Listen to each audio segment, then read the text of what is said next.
Hello, नमस्कार। JS Verma committee और Vishakha guideline ये दोनों भारत में महिलाओं को सुरक्षा प्रदान करता है। जब जेएस वर्मा कमेटी भारत में लागू होने वाला था, तब भारत में इसका बहुत ज़्यादा विरोध किया गया था, क्योंकि लोगों को ऐसा लगता था कि ये जो कमेटी जो है वो पुरुष विरोधी है और ये महिलाओं को अधिक सुरक्षा प्रदान करता है और जेंडर बायस्ड है। लेकिन अभी जेएस वर्मा कमेटी को आए बहुत साल हो गए, लेकिन हमारी सोसाइटी में थोड़े बहुत चेंजेस आए हैं, लेकिन बहुत ज़्यादा चेंजेस नहीं आए हैं। अभी हर दिन आप देखते हैं कि महिलाओं के साथ में क्राइम हो रहा है, और एक तरह दूसरी तरफ आप ये देखते होंगे कि पुरुषों पे झूठे रेप केस के चार्जेस लगाए जा रहे हैं।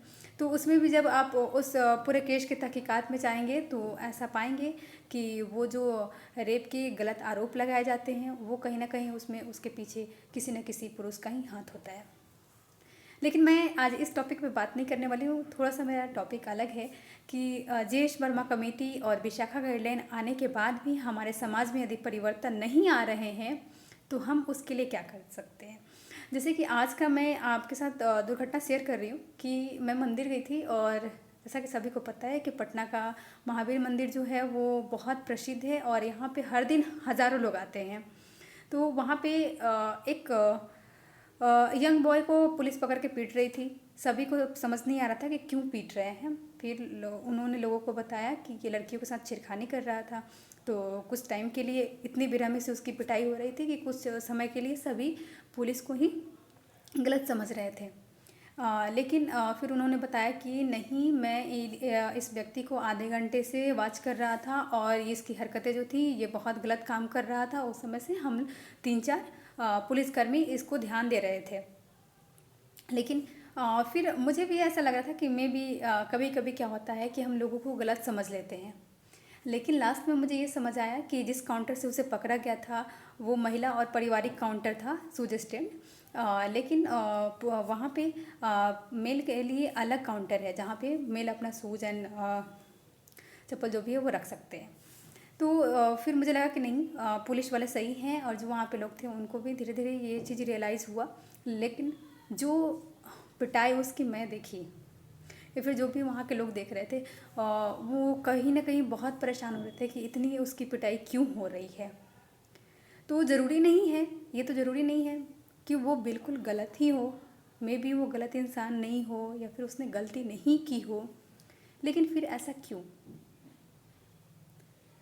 दूसरा प्रश्न ये भी है, दूसरी जो हमारे दिमाग में चीज़ें चल रही थी कि अभी प्री बोर्ड्स के एग्जामिनेशन चल रहे हैं पूरे बिहार में सीबीएसई के द्वारा, जो कि सेंट्रल लेवल पे है। और वहाँ पे आप 10th और 12th के स्टूडेंट से इंटरेक्ट होते हैं। वहाँ पे बच्चों को जब भी आप कुछ बताएंगे तो अगर फीमेल है या फिर मेल है, उनको ये चीज़ से फ़र्क नहीं पड़ता है। उनके रिप्लाई जो होते हैं वो डबल मीनिंग होते हैं। 10th और 12th के बच्चे अपने टीचर से इस तरह की बातें कर रहे हैं। आप नहीं चाहते हुए भी उन्हें पीट नहीं सकते हैं क्योंकि आप टीचर हैं, या फिर बहुत तरह की समस्याएं हैं। ये सिर्फ 10th और 12th के बच्चों की बातें नहीं हैं, ये सिर्फ एक पर्सन की बातें नहीं हैं जो कि मंदिर में जाता है और लड़कियों के साथ छेड़खानी करता है, या फिर वो मस्जिद और मज़ार पे जाता है और महिलाओं के बारे में गलत बोलता है। ये बातें हैं कि जेएस वर्मा कमेटी आने के बाद, विशाखा गाइडलाइन आने के बाद भी हमारे समाज में बदलाव क्यों नहीं आ रहा है।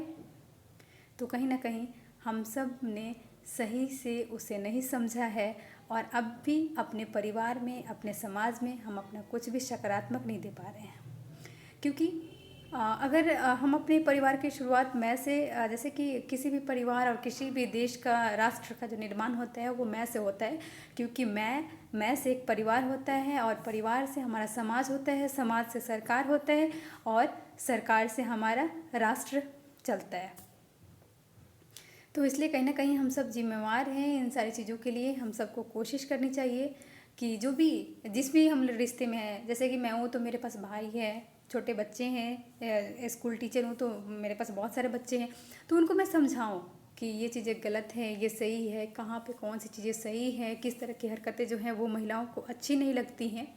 क्योंकि जब तक हम सभी जागरूक नहीं होंगे, पुरुष और महिला यानी कि गर्ल और बॉयज़ दोनों को जब तक हम एजुकेट नहीं कर पाएंगे इन सारी चीज़ों में, इस तरह की घटनाएं आते रहेंगी। और हमारा कानून जो है वो कितना भी कठोर बन जाए, जब तक हम सभी समाज में जागरूक नहीं होंगे, हमारे समाज में बदलाव नहीं आएगा। तो आज का ये वीडियो का हमारा मकसद है कि आप सब इन चीज़ों को समझें। आपके आसपास जो भी हैं, गर्ल चाइल्ड है या बॉयज़ चाइल्ड है, इससे फ़र्क नहीं पड़ता है। उनको आप सही मायने सिखाइए, सही चीज़ें बताइए कि हाँ, पुरुषों को अच्छा नहीं लगता है, किस तरह के टच लड़कियों को अच्छा नहीं लगता है, किस तरह के बिहेव से उन्हें हर्ट फील होता है। ये सारी चीज़ें कभी कभी अपने परिवार में बैठिए और बातें कीजिए। आई होप कि आपको ये वीडियो अच्छा लगा होगा। तो आप अपना व्यू शेयर कीजिए, चैनल को शेयर कीजिए, सब्सक्राइब कीजिए। धन्यवाद।